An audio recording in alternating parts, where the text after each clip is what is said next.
So the winner this time is Jeb Bush to me. Now look, I think that the runner-up was Ted Cruz, but I think that overall, Jeb Bush had the most, I think, the best moments.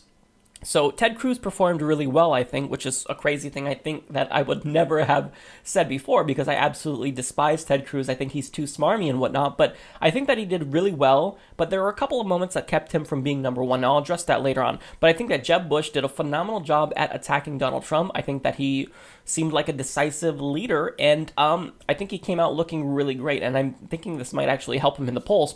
Now, in third place, I think that's a tie between Donald Trump and Rand Paul. I personally like Rand Paul more than any of the other candidates just because I agree with him more on policy. I despise Donald Trump, although I think that he did still perform relatively well. I don't think that he outperformed the other candidates per se. You could make the case that Trump won, but I think that he's probably in about third. Now, as for the biggest losers, I can't pin down who's the biggest losers in my mind. So definitely Ben Carson is a loser because he was a non-entity. Carly Fiorina, again, another non-entity, pretty much irrelevant during the whole debate. And maybe even Chris Christie because he basically came off as a big crazy person. And actually, I'm going to add John Kasich to that list as well because, again, we have Christie and Kasich, two moderate Republican candidates who basically showed their true colors that they are absolutely insane.